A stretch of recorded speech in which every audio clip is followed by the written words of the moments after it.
Previously on UFC BJJ Road to the Title. Fight. In the first lightweight quarterfinal match, Team Musumeci's Isaac Doederlein, the lowest-ranked grappler in the weight class, battled for 3 rounds against #1 seed Keith Krikorian of Team Gabriel. In the end, the judges gave Isaac the win. Blue, Isaac got the win, decision. but it could have went either way. This guy was really gassing out, but he was honestly on the offensive more than him, which is crazy because this man only competes in gi jiu-jitsu, so he's kind of the underdog. Competition. No way. Coming up, it's the second welterweight match. Go, David. As the #3 seed, Norwegian Davis Asari of Team Musumeci Torso leg, torso leg. faces Team Gabriel's 6th seed, Texas native Austin Arande, with a spot in the semis at stake. Wild side.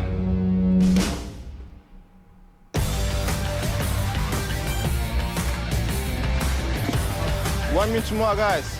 Austin é um cara muito legal, ele tem uma vibe muito boa. É sempre bom estar perto dele. Ele vem de uma família também que pratica jiu-jitsu. A mãe, os irmãos dele. In round 1, I'm gonna try to tap him. Yeah, like go as push the hard as first I can. round. I'm going to try to pressure, and the moment he pushes me away, dive on the legs as well. Did you tell Mom we didn't want to walk anymore? Yeah? Dad has to carry you since you don't want to walk anymore? My name's Austin Arande. I'm 26 years old, and I'm from Lumberton, Texas. I was born and raised to be proud of where I come from. And I was born and raised in Texas, so I'm proud of that. You know, it's in my soul. I like to shoot guns. I'm a Texas boy through and through, so for me, going and shooting guns or hunting or fishing, it's amazing. I shoot my leg over, I cross my feet, I'm here. I have my BJJ black belt under Damien Arande, my brother. So, you know, me and Damien were, you know, competing all around the world, and Aaron, my stepdad, was like, hey, you boys are really good. I believe in you, and he believed in a 17 and 18-year-old kid to open a jiu-jitsu gym. Guys, here's the gym. Nothing too fancy. My stepdad believed in that vision, and now it's grown to not just 1 gym, but 2 gyms in Southeast Texas. It's pretty solid. 1, 2, 3. My sister married my brother-in-law, Carlos Enrique. He's here on the show, actually. Hey, Mano, we made it to the big leagues. Had to do it. I always joke with my sister and tell her the best thing she ever did was marry him because it gave me an amazing training partner. Kind of excited that he actually got put on the opposite team of me because I know when we come home, we're going to get to kind of cross-compare to see what he learned, see what I learned. My seed number is number 6, and I'm matched up with Davis Asari. Man, I feel like it's the best match they could give me to have a phenomenal scrap. Eu creio que o Austin vai ter uma boa performance no UFC BJJ. Austin tem estilo próprio dele. And honestly, I'm more of a fan of Team Mikey Musumeci, Ele tem because Mikey's just a legend tem in bom the sport. takedown, tem uma boa guarda. I feel like he's E typically tem known boas for his finalizações também de gi hook performances, e de but ataque de pé. he's a legend in no-gi as well. I love the octagon. I feel like it's going to really discourage guys from running away. I do feel like in the standing, it's going to make for so many dynamic movements. When you want to get someone to the ground, you push them against the octagon, and they're going to have to come back forward to you. Gravity is going to force them to make something happen, and then we're straight to work. We're where I want to be. Which is very true, because in many jiu-jitsu tournaments, it's a flat space with a board. It's sort of like a basketball court. You know, you have the out of bounds line, but there's nothing stopping you from going out of bounds. Easy. Every setback, every fall, And teaches. with this, with the cage in UFC, with this new slope, this bowl shape they have in BJJ now, it really keeps the fighters active, especially in jiu-jitsu, which you don't normally see in the sport. I bring my team to eat together because I think my team is a family, and the family need eat together. You think Davis is probably gonna try to play on top? Yeah. I think he'll wrestle. Hold up, what the heck are these sideburns? It like goes and then it just goes boop out, like it goes out like an inch and then back down. I've never seen that. That's insane. I think no. I need to eat tacos before, but the tacos here is really good. I like too much. Is there a scale in the house? We need to be checking weight. I can't just be eating freely. There's a lot of guys when you compete on the circuit, you know, you don't really get a chance to connect with them because you're competing against each other, you're on different teams, but kind of meshing with these guys the last few days, I've gotten to know a lot of them a lot better. It's been cool to kind of get to know people I wouldn't usually get to know outside of this environment. And as soon as I started doing jiu-jitsu full-time, like, I've got to go to Japan, I got to go to Istanbul, I got to go to Portugal. Damn, I got to travel the world, yeah. It's been like a really great opportunity to like, A, get to know the guys, you know, a lot of guys that I didn't know on any personal level. It's like straight ankles can like come on a little quicker, and yeah, Why is he probably still come on a ranked little number quicker, one? and it's harder to like. He lost his escape last quickly, match you to know? the 8th seed. there's And more there's like a steps. bracket, so I don't know why he's Meeting them ranked and talking one with them, still with a understanding shoulders their, you name know, as well. perspectives, their experiences, and you know, and then obviously getting to pick their brains on the mat. Harrison, you're up. We're at the house, we're messing around. Like, hey, coach, let's arm wrestle, because he's a smaller guy, so we kind of expected the smaller guy to lose. Go! Gabriel gets down, he arm wrestles with Andrew. Andrew Sullivan, you're Wow. That man built different. And he just mops the floor with him. Oh, you just smash your watch. Dang, they going at it. Dude, this is crazy. He beats Andy. I'm like, what the heck? This guy's little, but he's strong as heck. He gained a lot of our respect after that. We're like, okay, we can get behind this guy now. We all bow to you. We're like, oh, this is our guy. This is our guy. So it was cool. We had that kind of team unity through him whooping us all in arm wrestling.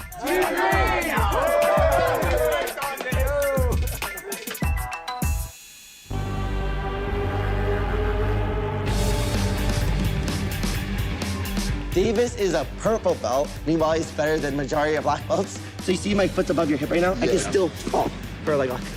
Even though your heel's to your butt. So I need your hip line, your hip behind me. Now I can't fall for a foot. Does that make sense? That makes sense. I instantly clicked with Davis. He's a nerd like me, and like we just really got along. So I instantly was like, I need this guy on my team. If you even lock, well, let's say you lock up any type of offshoot, would it be more difficult for you to like, okay, yeah. Can you roll and kick kick more when you get closer to the wall? That's what I mean. It's harder, right? Because your butt can't really touch the floor the same. Definitely. Interesting.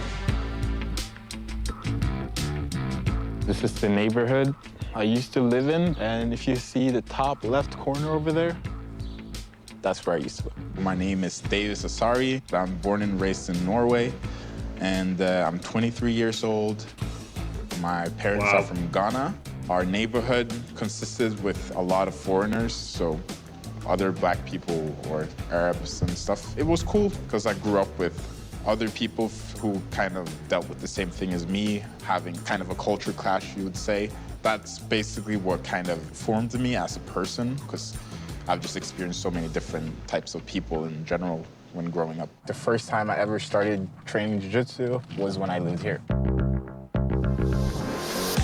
My brother, Jeffrey, he was really into MMA in general and UFC. He was like, oh, why don't you just join like a martial arts school or something? There was this MMA gym called Stavanger MMA.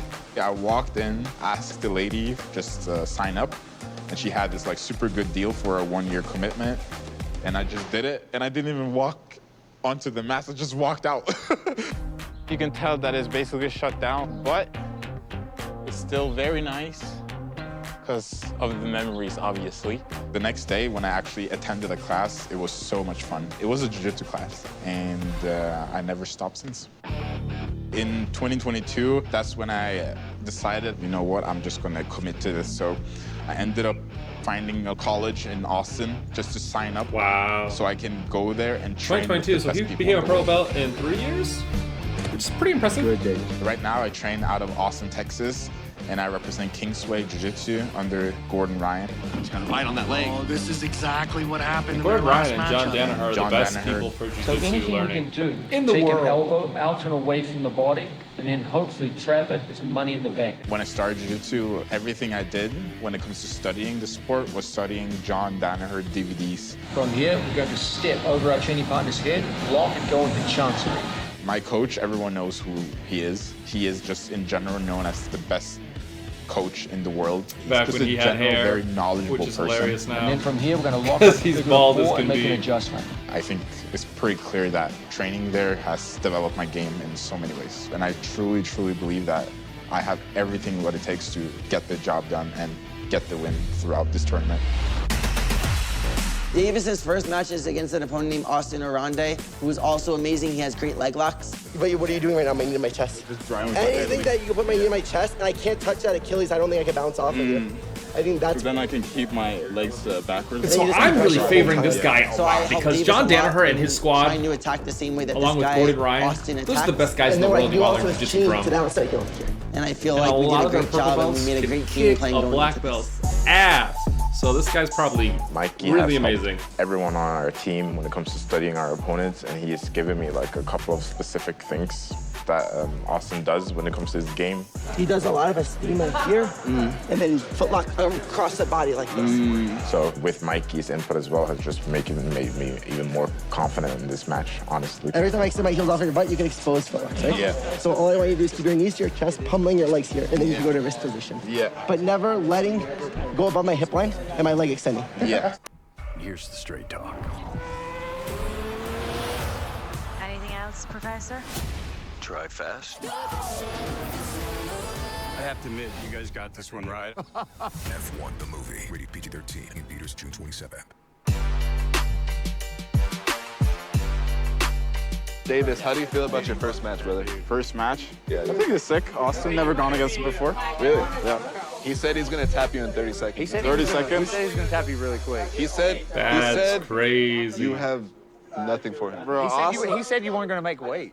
That's what bro, he probably says a lot of smart stuff, I would say, but You should ask him about. You should ask him why he's saying that, bro. Huh? You should ask him why he's saying Is he that. really saying that? Austin, they're saying some crazy about you, bro. Why you been saying all this about Davis? Bro, they're making you guys beef I right never now. talk on such a nice guy. Never. We're gonna scrap. We're gonna scrap. This is a matchup. We're gonna Oh, scrap. absolutely. Probably one of the toughest.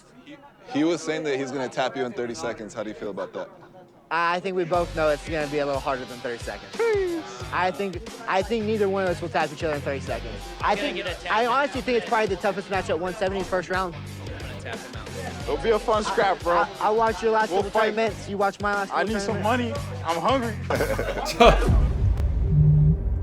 Yeah, there's not a lot of money in this sport for sure. Good morning, guys. Welcome to the UFC BJJ weigh-ins. Let's get started. Dave Sassari. Davis Sassari has really good pressure. We're gonna see either a clinic from him of pressure, a clinic of me going for submissions, or it's just gonna be one of those 15-minute barn burners where you can't take your eyes off the screen.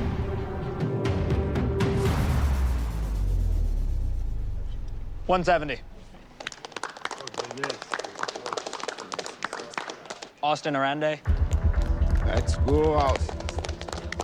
I think most people maybe look at him and think that he might not be as good or use that as like an excuse to feel more confident. I see Austin as dangerous as anyone else. I'm literally going to go in that match as 100% as I can and try to perform as best as I can.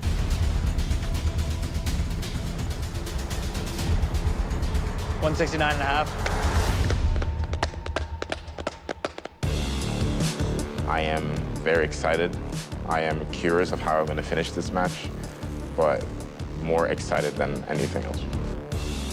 I've seen Davis around the scene for a while, and I really been wanting a match with him for a long time, and I haven't had the opportunity. So now to have the opportunity, I'm more excited than I could ever be to not only have the opportunity, but have it on the biggest stage possible. Nothing but respect, brother. You're a monster.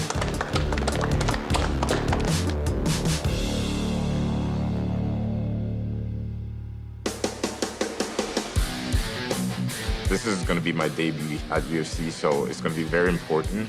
So, What's up? How you doing? how are you? How you feeling? Doing good. I'm going to do whatever I can to get the job finished. The more extra it is, the better. Professor. What's up? How are you? Good to see you. What's Austin? Professor, good to see you. Been working for 16 years to compete on a stage like this and to show my game and my jiu-jitsu to the whole world. And this is my chance. I've developed my game. I have left friends. I've left family. I have done a lot of sacrifices just to come to this point. Yeah, he's from Norway, so that's a long way from brace yourself, Austin, bro. Texas, where he trains at. Coming in hot. It's crazy the amount people will Davis sacrifice is the farthest to thing from a typical pursue purple belt. something He's like one this of that the doesn't have highest a lot of level money grapplers in at the world. any I'm not level gonna that's lose not to the this guy. top I'm level. gonna win There's no money as in it. big You as can I be the can. best in the world, one of the best in the world at this, and make not that much money. Davis is a phenomenal competitor. He's gonna come out there and try to take my hat off. So I'm gonna get to his leg and I'm gonna try to break it.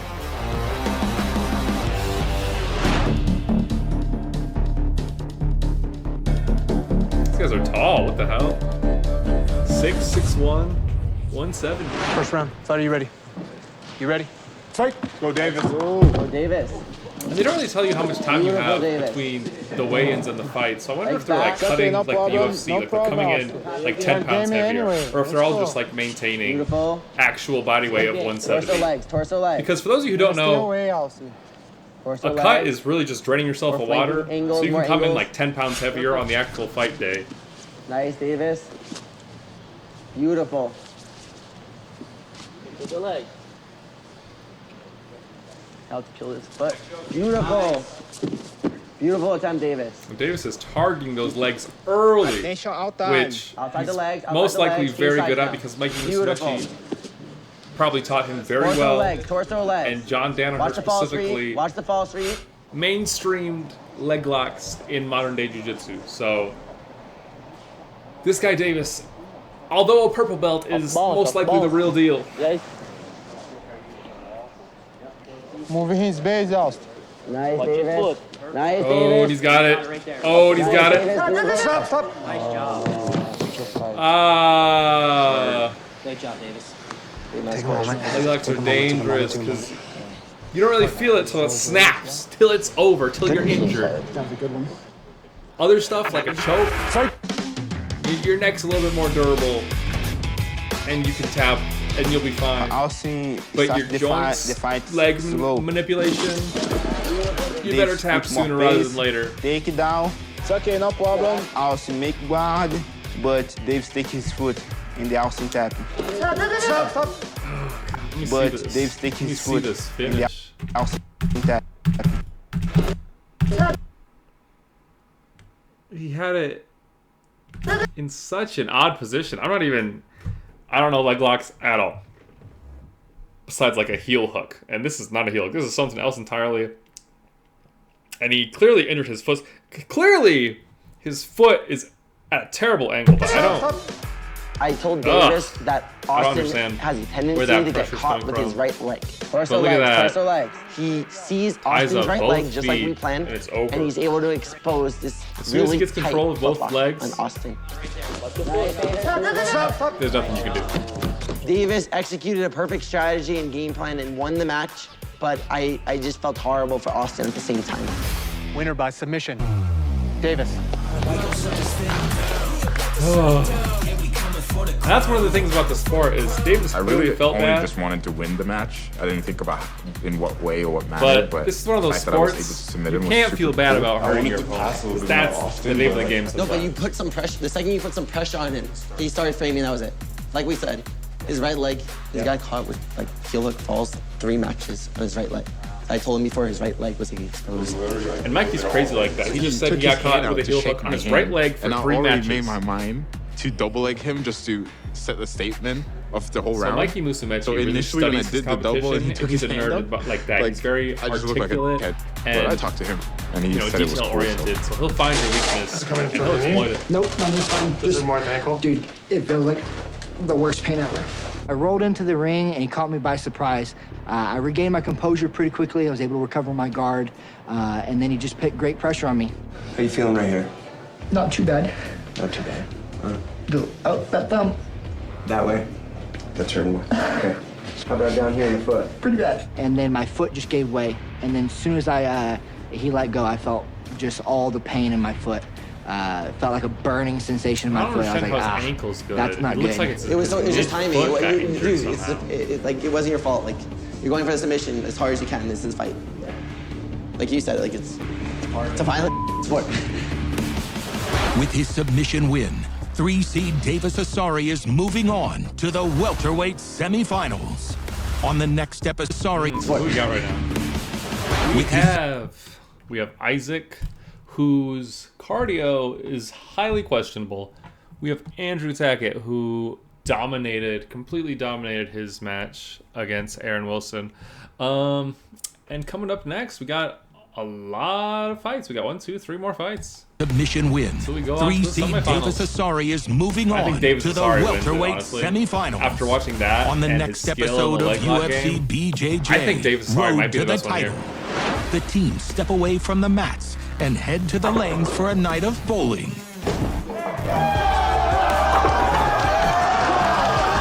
And some Vegas-style gambling. Me and Barrison are gonna bet money each round for one of our guys to go out there. Then it's a clash of lightweights. 155. As Team Musamechi 4-seed Carlos Enrique Don't let these get their head. Exactly. Obrigado, takes on Team Gabriel's 5-seed Gianni Grippo, Nice. Pressure. who will advance to the semis, one step closer to a UFC BJJ world title. UFC BJJ Road to the title. Not a bad show. I really like it so far. It's pretty good. It's pretty good. I wish these episodes would be a little bit longer, to be honest. Because I just feel like there's a lot they're not talking about. They're not talking about the weight cuts. They're not really showing a lot of the training. They're not really showing much. But hopefully that's just because there's so many people in it right now.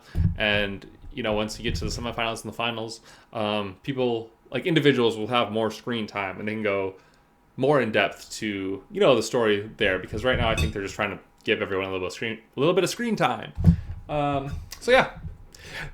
UFC BJJ Road to the Title Episode 3.